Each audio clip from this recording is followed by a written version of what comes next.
আসসালামু আলাইকুম, আনিশা কিচেনে সকলকে স্বাগতম। আজ আপনাদের তৈরি করে দেখাবো নরম তুলতুলে কদম ফুল পিঠা। দেখতে যেমন সুন্দর আর খেতে কিন্তু দারুণ হয়। একবার হলেও এটা আপনারা বানিয়ে খাবেন। প্রথমে পিঠার জন্য পুর তৈরি করে নেব। এখানে একটা নারকেলকে কুড়িয়ে নিয়েছি, ফ্রাই প্যানের মধ্যে সেটা ঢেলে দিলাম। আর দেবো এখানে খেজুরের গুড়, আগে থেকে কিন্তু গ্রেট করে রেখেছিলাম। 3টে এলাচের মুখ ফাটিয়ে দিয়ে দেবো। এবার আমি গ্যাসটা ধরিয়ে দেব।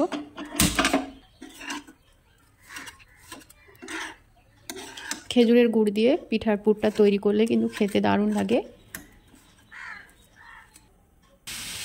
এটা বেশ গরম হয়ে এসেছে আর গুড়টাও কিন্তু আস্তে আস্তে গলতে শুরু করেছে। যখন ভালো মতো গরম হয়ে যাবে, পুরোপুরি পুরটা মেল্ট হয়ে যাবে।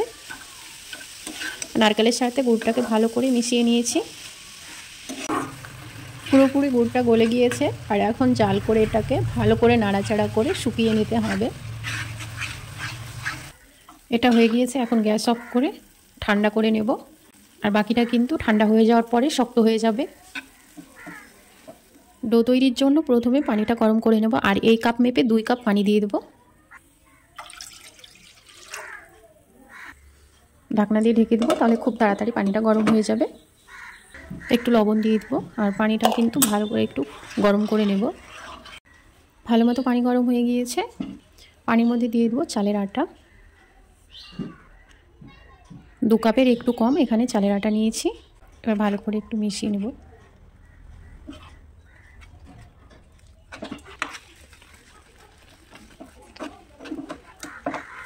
ভালো করে মিশিয়ে নিয়েছি, গ্যাসটাকে এবার অফ করে দেব। এইভাবে আমি 10 মিনিট ঢাকনা দিয়ে ঢেকে রাখবো। এবার আমি খামিরটাকে একটা থালার মধ্যে ঢেলে নেব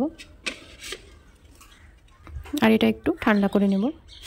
এত গরমের মধ্যে হাত দেওয়া যাবে না, একটু ঠান্ডা করে নিতে হবে।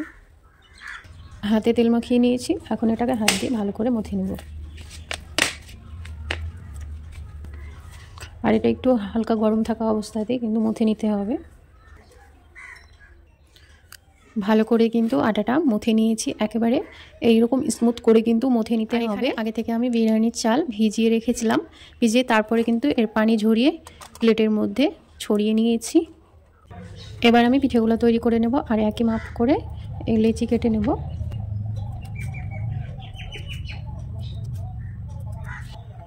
একটা লেচি নিয়ে নেব আর হাতের মধ্যে দিয়ে একটু গোল করে নেব।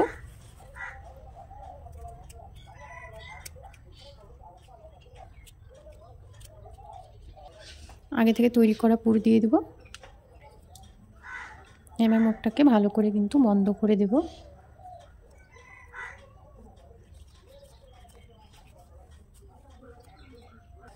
হাত দিয়ে একটু গোল করে নেব।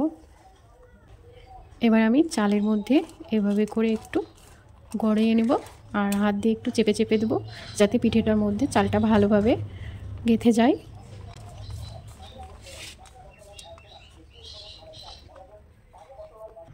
একটা তৈরি হয়ে গেল, বাকিগুলোকেও তৈরি করে নেব। সবগুলো পিঠে তৈরি করে নেওয়া হয়ে গিয়েছে। এবার আমি এটাকে ভাপে বসিয়ে দেব। আগে থেকে পানি গরম করতে বসিয়ে দিয়েছি, পানিটা বেশ ভালো মতো গরম হয়ে গিয়েছে। এবার আমি এই স্ট্রেনারটা বসিয়ে দেব। এবার এটাকে ঢাকনা দিয়ে ঢেকে দেবো। 20 মিনিট মতো এটাকে ভাপে বসিয়ে দিলে কিন্তু হয়ে যাবে। দেখতে ভালো লাগার জন্য উপর থেকে একটু ফুড কালার দিয়ে দেবো।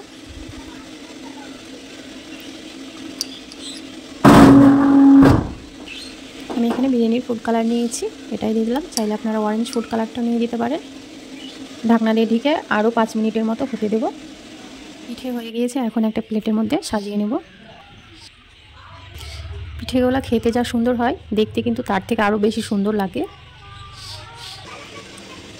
তো এবার হচ্ছে আপনাদের পিঠেটা আমি একটা ভেঙে দেখাচ্ছি। শীতের মরশুমে গরম গরম পিঠে খেতে কিন্তু দারুণ লাগে। তো আপনারা দেরি না করে ঝটপট বানিয়ে ফেলুন এই পিঠাটা। দেখতে কিন্তু একেবারে আকর্ষণীয় হয় আর খেতে কিন্তু দারুণ মজার হয়। একবার হলেও এটা বানিয়ে দেখতে পারেন।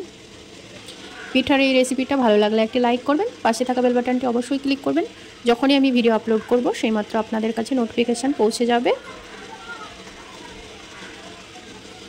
সকলেই ভালো থাকুন, সুস্থ থাকুন। আল্লাহ হাফেজ। আজকে এই পর্যন্ত, দেখা হচ্ছে নতুন কোনো রেসিপিতে।